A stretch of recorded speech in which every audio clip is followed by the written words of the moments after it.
So you didn't really have a Gandhi moment. Like my Gandhi moment was when I saw the movie. I was asking Tara Gandhi, she said her Gandhi moment was when she was born because she was the day. It's interesting. I'll tell you, I was a precocious reader. So I read Louis Fisher's biography of Mahatma Gandhi. My father had a copy, and I was the oldest child, so I used to finish everything of my age, and I didn't have elder brothers or sisters to borrow books from. So I used to read from my father's bookshelves. And so I read Fisher's biography when I was all of 10 or something. I probably didn't understand every word or everything, but I was profoundly impressed. That, in that sense, was my Gandhi moment. But I kept reading. And I read, God knows, I've read 100 books on Gandhi, including, Eric Fromm's psychological study, Gandhi's Truth. No, it was very interesting, very interesting. In fact, I thought, and each writer picks different incidents in Gandhi's life to illustrate their theses. And one of the things about that's good about even the very title of the book is the focus on truth. I found that the most, because I think Gandhi lent the word truth a depth of meaning that nobody else has before or since. It meant a lot more than just, this is true or that's untrue. I mean, it's... What did it mean? I mean, you've read so much about it. Would love to hear. What was the depth of the truth? Was it the spiritual truth of the truth of existence, or was everything? It was yes, it was the spiritual truth of existence. It was what was right, not just what was true, but what was right. I mean, a fact can be true, but it doesn't have to be right. For Gandhiji, truth had to be right, morally right, right for people, right in the eyes of God or morality or whatever.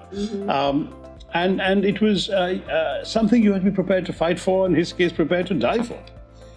Truth, if it mattered enough to you, was worth sacrificing every single thing for.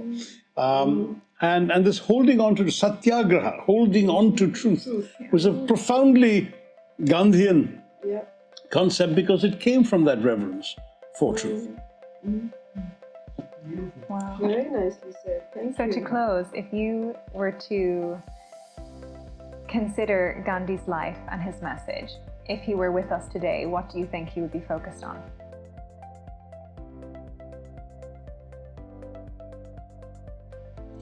Oh, I think he would want to be focused on so many different issues that matter in the world. See, for him, the transcendent injustice of his time was British colonialism in his own country, initially in South Africa, then in his own country.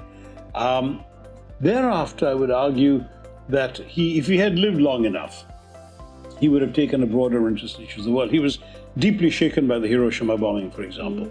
He would almost certainly have led a movement against nuclear weapons, certainly, because he would see it as immoral to destroy the world in pursuance of any political goal, right?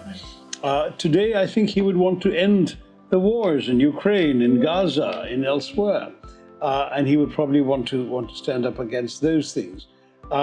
Wherever he'd seen corruption, injustice, oppression, denial of human rights, I think you would hear Gandhiji's voice all the time.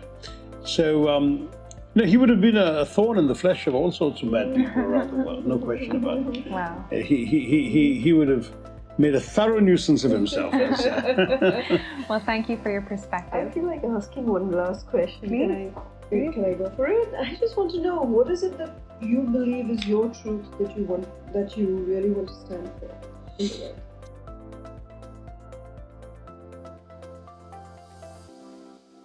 Well, I spent a lot of time working for international cooperation at the UN, 29 years, and that meant recognizing the importance of reconciling the irreconcilables sometimes, of getting countries to understand that above all, we are united by our common humanity, and that's what really matters. Having come down to the somewhat smaller, a more insular world of Indian politics, I would say that my focus now is on creating a better India, and a better India for all Indians, irrespective of their age, their religion, their language, the color of their skin, the part of the country they come from.